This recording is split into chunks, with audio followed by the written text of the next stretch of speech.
Well, I didn't. There was always this desire, because they had a very fine opera company in San Francisco, very fine opera company in San Diego, and they really didn't have one in Boston. And they've always said, oh, we don't have an opera company, we don't have. And then eventually, someone wanted to start an opera company, and they had a little funding. They had some money, and they did, but then they had to find an orchestra. That's where I came, because they came to me and said, you know, we're looking for an orchestra, what shall we do? Can the chamber orchestra, the LA Chamber Orchestra, be our orchestra? So absolutely. So we became the orchestra for the opera when it first started. And so we did all the operas but one, and one was done, then they worked out an arrangement with the LA Philharmonic. So if they were doing Aida or something, they would have the LA Philharmonic do it. And so I mean, my involvement only was in initially helping them get an orchestra. What's the most difficult opera that you ever conducted? The most difficult? Well, all operas are difficult. They are, without question, the most difficult thing. You know, maybe Elektra, of Richard Strauss. They're all challenging. Every opera is challenging. I'm doing one now by Paul Moravec in Kansas City, with Kansas City Lyric Opera called The Shining. Very hard. It's only 2 hours. The music is excellent. And the story, of course, is that horrible story, you know, the movie and the book. But Paul did it. I assume Jack Nicholson is not singing tenor in this. No, it's a little different. It's a little different take on it than what the movie was. But it's hard. It's just hard.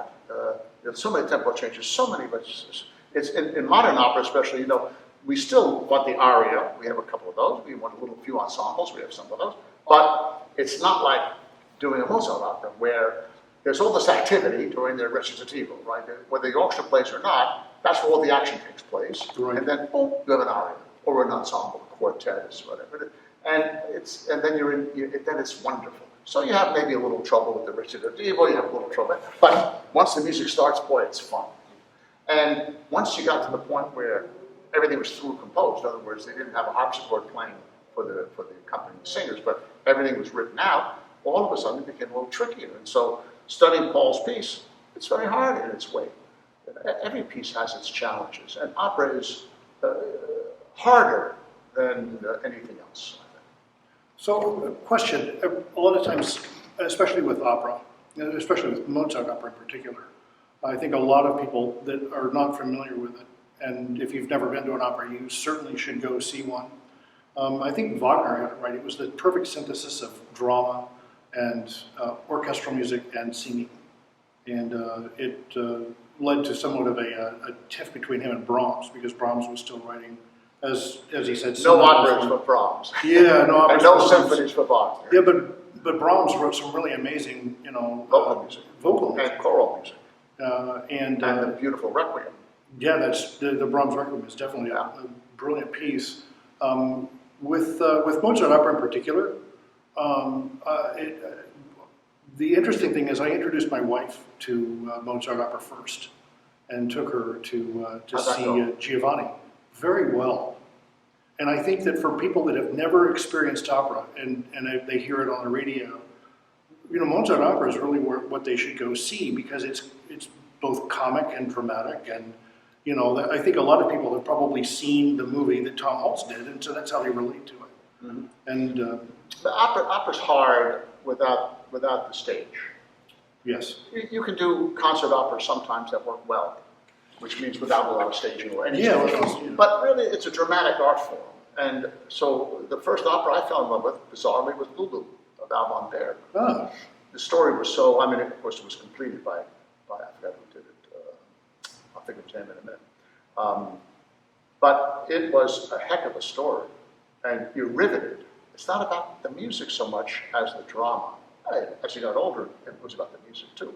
But it was so riveting, and I think The Shining of Moravec is like that. It's riveting. So a lot of times I find recordings of opera are much harder to enjoy than going to a performance. If you're not familiar with the and then if you watch it on TV, then someone's telling you what to look at. You have a director guiding you, right, rather than you guiding yourself. It's a very complicated thing to enjoy outside of the opera house. Yeah, but you see, that's an interesting point, though, because who's the director that did the Mozart operas on film recently?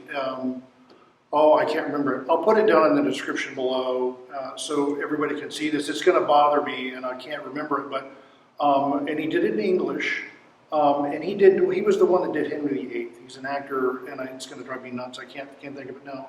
But when I first played that for a few people and showed them a couple scenes of it, they were like, "This is opera," and they were like, "This is fascinating." And it was set in World War I, and it was Magic Flute, and just an amazing adaptation of it. And I've actually watched it 2 or 3 times. It's so good, but.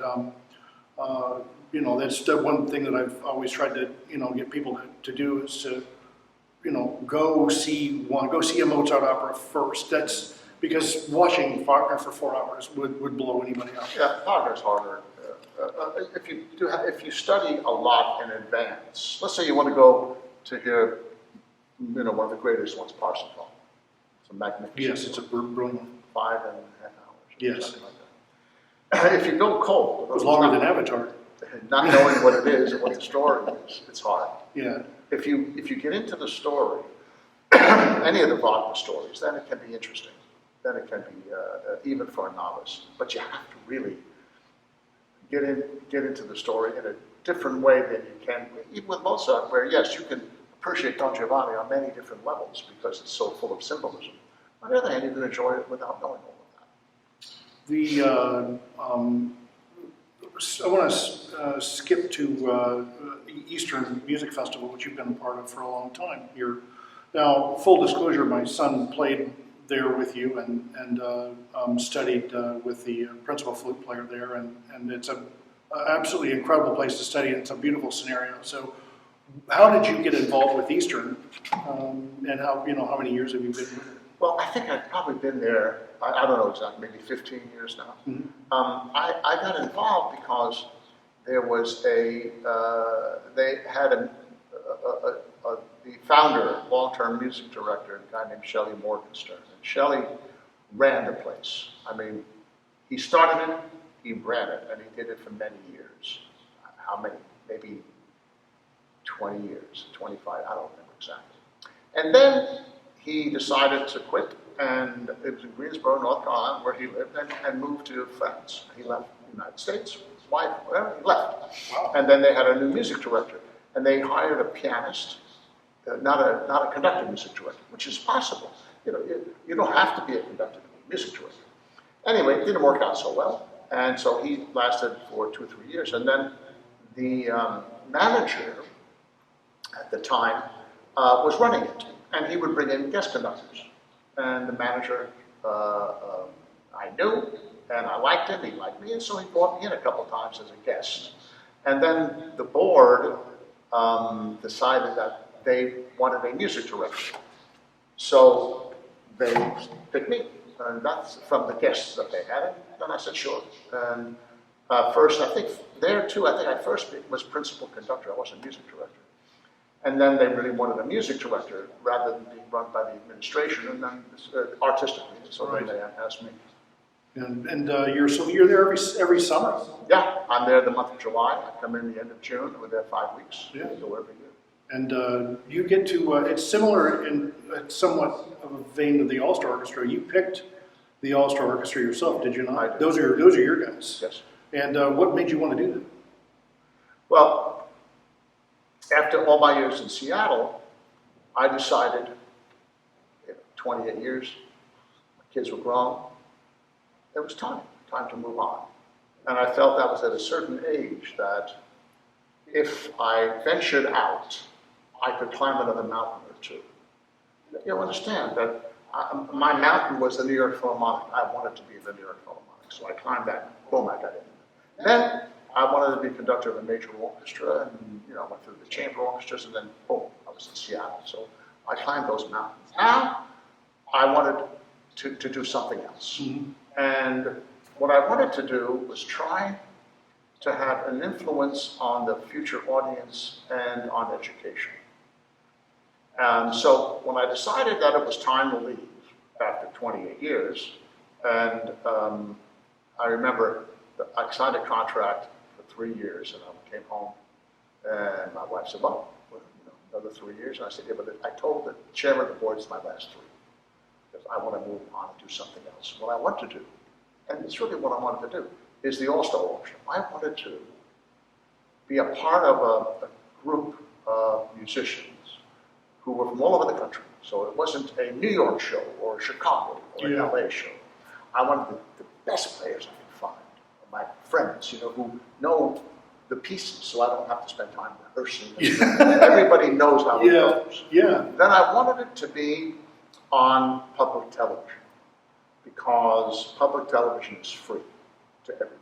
Right. And everyone, almost everyone, has a TV in our country. Interesting. Almost everyone has a cell phone too. And you don't have to have cable. You don't have to buy into some place to get public television. It's available. And then I wanted to, so that would, if I could get people to watch, and I get public stations to air it, boy, that's exposure. You can't build an audience for anything if people never heard it. You can't go to someone and say, do you like Beethoven? I never heard Beethoven. Well, you gotta hear it. Now, you may not like it, but you have to hear it. So I wanted, so the exposure part was crucial. And then I wanted an important educational element involved. During the shows, in a superficial way, and then with more depth.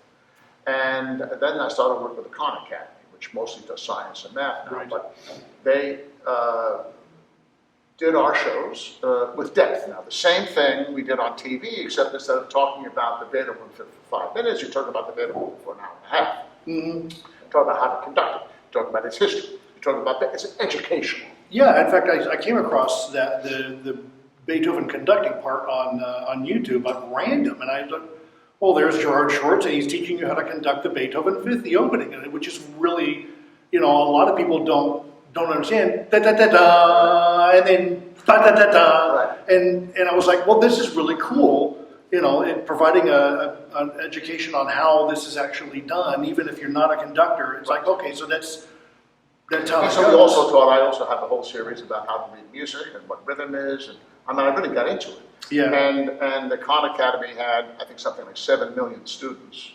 watching it. They're not so interested anymore in culture, but it was the beginning. And now, interestingly enough, I've just had a few meetings with some remarkable people here in Florida through South Florida Public Television, and they are excited about getting involved in music. And there is no public station that I know of in the country that's excited. They do it. Yeah. Because they're almost like they have Have to. to, yeah. But here, wow, how exciting for us that they really want to do things together. So they did one of my children's shows called The Shoebird, produced by Sam Jones, which has been very successful. Now they're going to do another children's show called The Adventures of